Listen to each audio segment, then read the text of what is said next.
बच्चों, आज हम रीतिकाल के प्रसिद्ध कवि बिहारी के बारे में पढ़ेंगे व इनके कुछ दोहों के अर्थ का रसास्वादन करेंगे। बिहारी का जन्म सन 1595 में ग्वालियर में हुआ।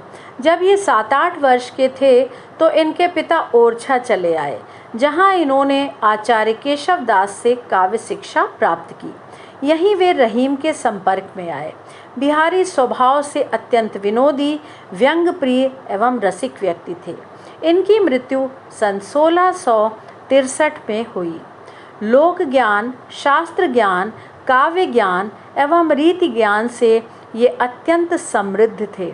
यदि भाषा की बात की जाए तो इनकी भाषा साहित्यिक ब्रज थी, जिसमें पूर्वी के शब्दों का प्रयोग भी दिखाई देता है और बुंदेलखंड में अधिक समय तक रहने के कारण उसमें बुंदेलखंडी शब्दों का स्वाभाविक प्रयोग भी मिलता है।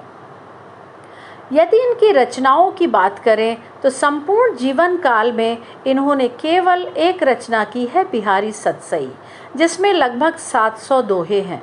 सतसैया के दोहरे ज्यों नाविक के तीर, देखन में छोटे लगे घाव करें गंभीर।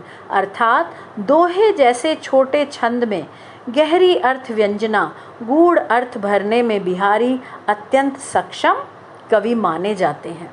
इनकी सतसई के कुछ सारगर्भित दोहे हम यहाँ पढ़ेंगे, जिनमें प्रेम एवं भक्ति संबंधी है, नीति संबंधी, लोक व्यवहार संबंधी एवं श्रृंगार परक। श्रृंगार परक अर्थात श्रृंगार रस से परिपूर्ण, कृष्ण के सौंदर्य पर आधारित, नायक नायिका के हाव भाव पर आधारित, गोपियों एवं राधा कृष्ण के प्रेम व लीलाओं पर आधारित। तो पहले दोहे को हम पढ़ते हैं, उसके अर्थ को देखेंगे। सोहत ओढ़े पीतु पटु, श्याम सलोने गात, मनो नील मणि शैल पर, आतप पर्यो प्रभात। सोहत सुशोभित हो रहे हैं, ओढ़े हुए, धारण किए हुए, पीतुपटु पीतांबर यानी पीले वस्त्र, श्याम कृष्ण, सलोने गात सुंदर शरीर, मनो मानो, नीलमणि शैल नीलमणि पर्वत। आतप गर्मी के लिए प्रयोग किया जाता है, यहाँ सूर्य का अर्थ हम लेंगे। पर्यो पढ़ रही हैं, प्रभात प्रातः काल की। तो अब इसके पूरे अर्थ को देखते हैं। कृष्ण के सुंदर शरीर पर पीतुपटु यानी पीतांबर पीले वस्त्र ऐसे सुशोभित हो रहे हैं मानो नीलमणि शैल पर, नीलमणि पर्वत पर प्रभातकालीन सूर्य की किरणें पड़ रही हूँ। यानी कृष्ण जो अत्यंत सुंदर हैं, उन्होंने पीतांबर धारण किया है और पीतांबर धारण किए कृष्ण ऐसे प्रतीत हो रहे हैं, उनका सौंदर्य ऐसा लग रहा है मानो नीलमणि पर्वत पर प्रातःकालीन सूर्य की किरणें पड़ रही हों और वो मणियाँ झिलमिला रही हों। तो यहाँ पर पीतुपटु, श्याम सलोने, पर्यो प्रभात में अनुप्रास अलंकार है।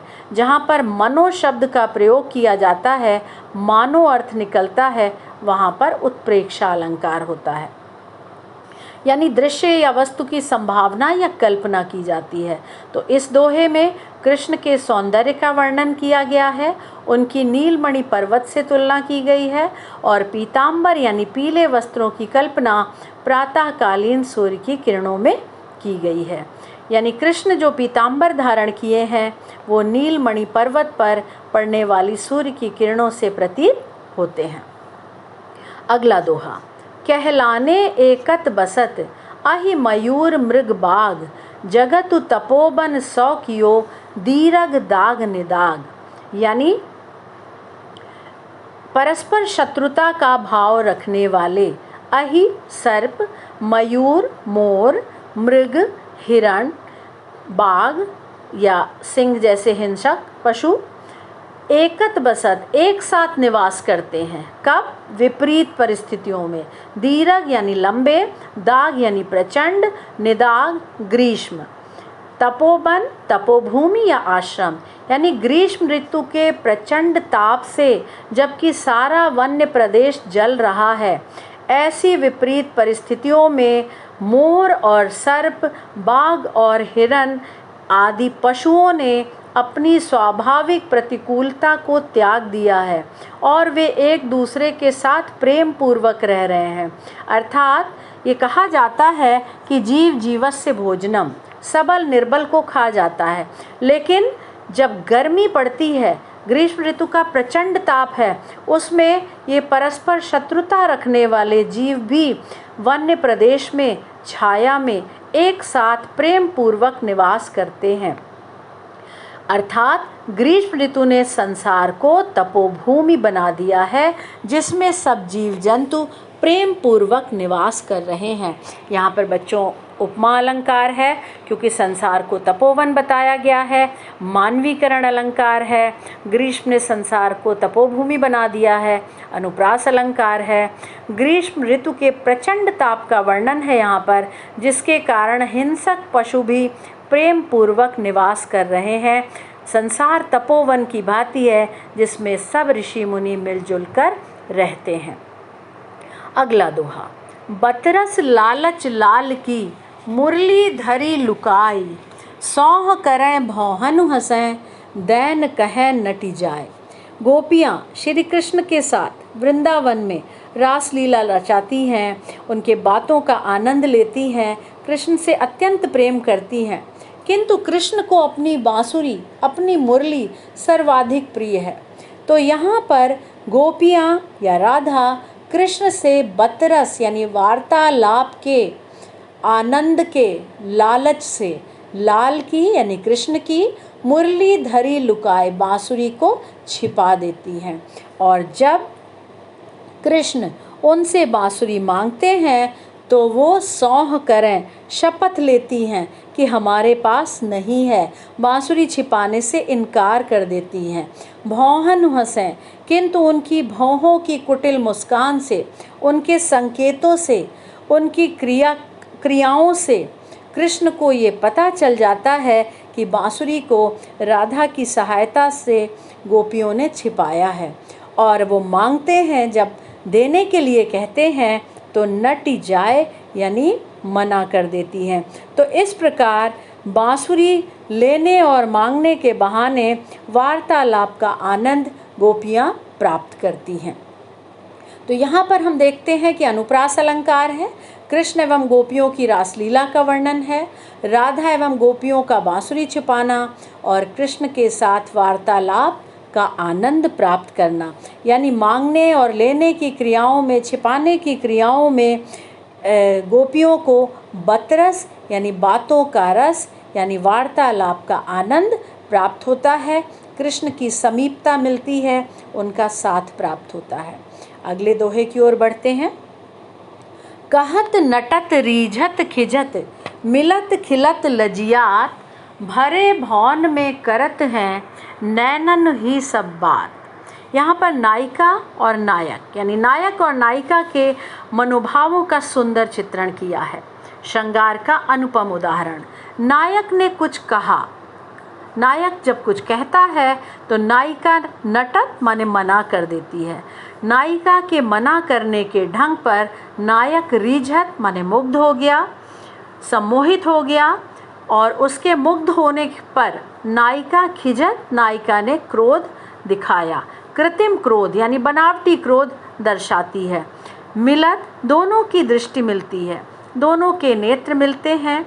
खिलत नायक का मन प्रसन्न हो जाता है, उसका हृदय खिल उठता है और उसके प्रसन्न मुख को देखकर नायिका लजियात माने लजा जाती है। तो यहाँ पर भरे भवन यानी भवन भरा हुआ है, जिसमें सभी सम्मानित गण हैं। सभी की उपस्थिति में भरे भवन में नायक और नायिका परस्पर नैनन ही सब बात यानी नैनों के माध्यम से, नेत्रों के माध्यम से संकेतों में ही पूरी बात कर लेते हैं, एक दूसरे के मनोभावों को भली भांति समझ लेते हैं। इस दोहे में अनुप्रास अलंकार है और नायक और नायिका के बीच सभी की उपस्थिति में परस्पर संकेतों में संवाद का सुंदर वर्णन किया है। हाव भावों की, चेष्टाओं की मनमोहक अभिव्यक्ति है कि सभी की उपस्थिति में वो केवल संकेतों के माध्यम से किस प्रकार संवाद करते हैं, किस प्रकार एक दूसरे के भाव समझ लेते हैं, इसका उत्तम उदाहरण है। अगले दोहे पे आते हैं। बैठी रही अति सघन बन, पैठी सदन तन माह, देखी दोपहरी जेठ की, छाहो चाहती छाह। मानवीकरण और रूपक का सुंदर उदाहरण कि बिहारी ने इस दोहे में ज्येष्ठ माह की प्रचंड गर्मी का सजीव चित्रण किया है। जेठ यानी जून के महीने में दोपहरी का समय, दोपहर और लंबी होती है, बहुत गर्मी होती है, तो ज्येष्ठ मास की प्रचंड गर्मी का सजीव चित्रण करते हैं कवि कि भीषण गर्मी में, ज्येष्ठ मास की भीषण गर्मी में सूर्य अपनी प्रचंड किरणों के ताप से संपूर्ण पृथ्वी के तल को दग्ध कर देता है। दोपहर के समय जब सूर्य आकाश के ठीक बीचों बीच होता है तो छाया कहीं दिखाई नहीं देती, यानी परछाई नहीं बनती। तो कवि ये कल्पना कर रहा है कि जेठ माह की दोपहर को देखकर छाया भी मानो गर्मी के ताप से व्याकुल होकर छाया की आकांक्षा में बैठी रही अति सघन वन, घने जंगलों में छिपकर बैठ जाती है। कहाँ बैठती है? बैठी सदन तन माह, तने रूपी घर में। सदन माने घर, तन माने तना, यानी पेड़ की छाया तने में समा जाती है। तो कवि की सुंदर कल्पना कि छाया भी मानो छाया ढूंढती है और वो तने रूपी घर में छिपकर बैठ जाती है, तो राहें सूनी और पथिक विहीन दिखाई देती हैं। छाया की परछाई मानो अदृश्य हो जाती है। लोग घरों में रहते हैं, तो वही कल्पना यहाँ की है कि जेठ माह की दोपहरी में मानो छाया भी छाया की तलाश में छाया को ढूंढते हुए पेड़ के तने में छिप जाती है, घर में छिप जाती है। अनुप्रास अलंकार है, सदन तन में रूपक व मानवीकरण अलंकार का सुंदर प्रयोग। अगले दोहे पे आते हैं। कागद पर लिखत न बनत, कहत संदेशु लजात, कही है सब तेरो हियो, मेरे हिय की बात। नायिका नायक को संदेश भेजती है।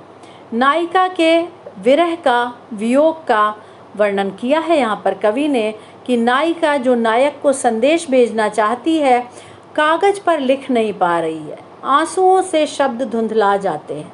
कहत संदेश लजात, और संदेश वाहक से संदेश भेजने में लज्जा का अनुभव होता है, इसलिए वो केवल इतना संदेश देती है, केवल इतना कहती है कि कही है सब तेरो हियो।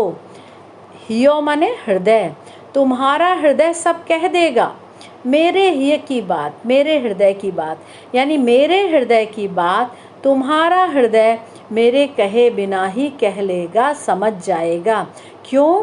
क्योंकि जो तुम्हारे वियोग में मेरी दशा है, वही मेरे वियोग में तुम्हारी दशा होगी। यानी नायक के वियोग में नायिका की मनः स्थिति जो है वो जिस प्रकार दुखी है, नायक भी नायिका के लिए वैसे ही दुखी होगा। इसलिए वो केवल इतना संदेश देती है कि तुम्हारा हृदय मेरे हृदय की बात को बिना कहे ही समझ लेगा, क्योंकि दोनों की मनोदशा एक ही है। तो इस दोहे में अनुप्रास अलंकार है और हृदय का कहना मानवीकरण अलंकार। नायिका के विरह का सुंदर वर्णन है। नायक को संदेश भेजने में अक्षम है, लज्जा का अनुभव करती है, इसलिए वो केवल इतना निवेदन करती है कि मेरे हृदय के मनोभावों को हे प्रिय तुम बिना कुछ कहे ही समझ लोगे, यानी स्वतः समझने का निवेदन करती है। वियोग श्रृंगार। अगले दोहे पे आते हैं। प्रगट भये द्विजराज कुल, सुबस बसे ब्रज आय, मेरे हरौ कलेश सब, केशव केशव राई। यहाँ पर बच्चों श्लेष अलंकार का उत्तम उदाहरण। श्लेष अलंकार वहाँ होता है जहाँ किसी शब्द के या किसी वाक्य के दो अर्थ होते हैं, तो यहाँ दो अर्थ हैं। आप देखिए, प्रगट भय यानी जन्म लिया या अवतार लिया, द्विजराज कुल चंद्रवंश और ब्राह्मण कुल, सुबस बसे ब्रज आए अपनी इच्छा से ब्रज में आकर निवास करने वाले, मेरे हरौ कलेश माने दुख, मेरी सारे कष्टों को दूर करे, केशव कृष्ण और केशव राय यानी बिहारी के पिता। तो यहाँ बिहारी कृष्ण से विनती करते हैं कि आप चंद्र कुल में जन्मे हैं, आप स्वेच्छा से यानी अपनी इच्छा से ब्रज में आकर रहने लगे। हे कृष्ण, आप मेरे सभी कष्टों को दूर करें। अब इसका दूसरा अर्थ क्या है कि केशव राय के पुत्र बिहारी जो कि ब्राह्मण कुल में जन्मे। तो अब हम इसके पूरे अर्थ को देखते हैं। यानी ब्राह्मण वंश में जन्म लेने वाले केशव राय के पुत्र बिहारी, चंद्र वंश में जन्म लेने वाले, स्वेच्छा से ब्रज में आकर निवास करने वाले कृष्ण से अपनी पीड़ा को हरने की विनती करते हैं। यानी यहाँ पर अनुप्रास अलंकार है, यमक है केशव राय में, श्लेष अलंकार है, कृष्ण चंद्रवंशीय हैं।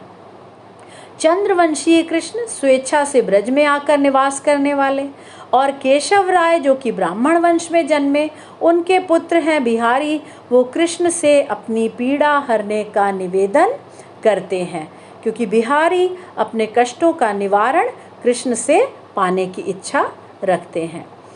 अगले दोहे की ओर बढ़ते हैं। जप माला छापै तिलक, सरय न एको काम, मन कांचै नाचै वृथा, साचे राचे राम।